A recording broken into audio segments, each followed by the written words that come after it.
Hello friends, कैसे हैं आप सब लोग। आई होप सब लोग अच्छे होंगे। तो आज की वीडियो का टॉपिक है बीपी इंस्ट्रूमेंट किस तरीके से वर्क करता है और बीपी इंस्ट्रूमेंट के अंदर दो रीडिंग्स कैसे मिलती हैं। तो आगे शुरू करने से पहले मैं आप सब लोगों को थैंक्स देना चाहता हूं। आप लोगों ने मेरा जो प्रीवियस वीडियो था वो बहुत लाइक किया। इसी तरीके से आप अपना प्यार बनाए रखिए और इस वीडियो को आप अंत तक, लास्ट तक ज़रूर देखिएगा ताकि आपको पूरा मैकेनिज़्म समझ में आए। तो आगे शुरू करते हैं।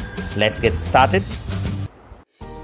सबसे पहली बार 1733 के अंदर चर्च के पादरी स्टीफन हॉल्स ने अपने घोड़े पर ये एक एक्सपेरिमेंट किया, उसका बीपी मेज़र किया।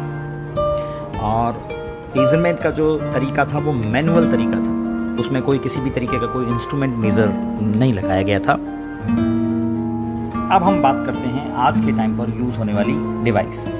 आज के टाइम पर ब्लड मेज़रमेंट की जो डिवाइस होती है इसका नाम होता है स्पिग्मा मैनोमीटर। स्पिग्मा मैनोमीटर के बेसिकली 3 कंपोनेंट होते हैं। उसमें सबसे पहला कंपोनेंट है मैनोमीटर, सेकंड कंपोनेंट है कफ, थर्ड कंपोनेंट है स्टेथोस्कोप। मैनोमीटर एक प्रेशर मेजरिंग डिवाइस है।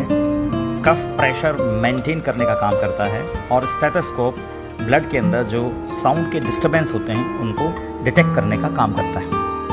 एक सिंथेटिक क्लॉथ है। इस सिंथेटिक क्लॉथ को हम लेफ्ट साइड में ब्रेकियल आर्टरी, जो सिंगल आर्टरी है, उसके ऊपर वाउंड करते हैं। इसी को हम कफ बोलते हैं और इसे आप पंपिंग वाल्व से इस कफ के अंदर 140 mm ऑफ Hg से ज़्यादा प्रेशर मेंटेन करते हैं। उसकी वजह से ब्रेकियल आर्टरी पूरी तरीके से ब्लॉक हो जाती है।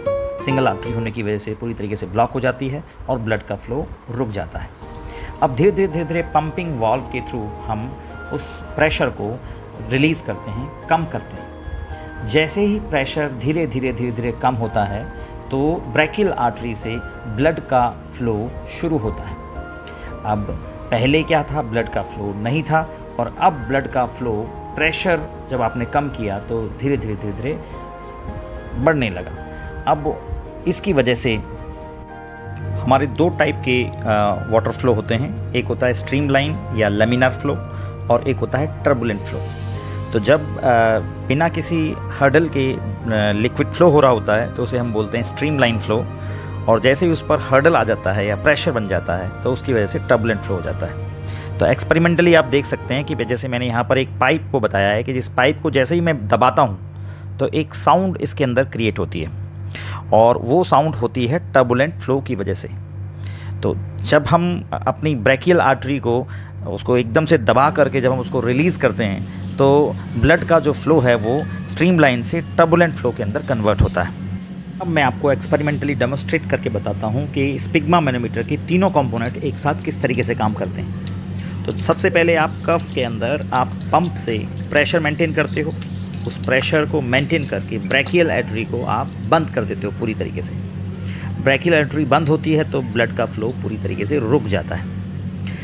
अब क्या करते हो, उस प्रेशर को थोड़ा रिलीज़ करते हो। जैसे ही प्रेशर को थोड़ा रिलीज़ करते हो तो उसकी वजह से जो लेमिनार फ्लो है, जिसको आप स्ट्रीमलाइन फ्लो बोलते हैं, वो एक तरीके से टर्बुलेंट फ्लो के अंदर कन्वर्ट हो जाता है। तो इस केस के अंदर जो साउंड या जो नॉइस बनती है उसे आप स्टेथोस्कोप, जो यहाँ लगा हुआ है आप देख सकते हैं, स्टेथोस्कोप से आप सुन सकते हैं। अब धीरे धीरे इस प्रेशर को और कम किया जाता है तो टर्बुलेंस जो है वो और बढ़ता जाता है। जब टर्बुलेंस बढ़ता जाता है तो साउंड की इंटेंसिटी और बढ़ती जाती है। साउंड की इंटेंसिटी और बढ़ती जाती है तो साउंड नॉइस जो है वो और लेवल बढ़ाती रहती है, उसे आप सुन सकते हैं। धीरे धीरे जब आप प्रेशर को और कम करते जाते हो तो एक समय ऐसा आता है कि ब्रेकियल आर्टरी से पूरा का पूरा ब्लड आसानी से रिलीज़ हो जाता है।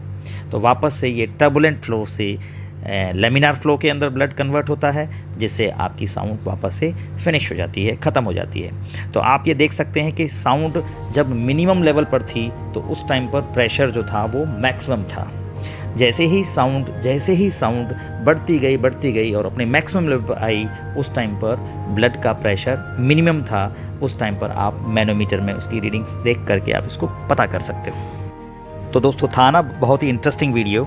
यदि ये अच्छा लगा हो तो आप इसको शेयर ज़रूर करें। Thank you so much.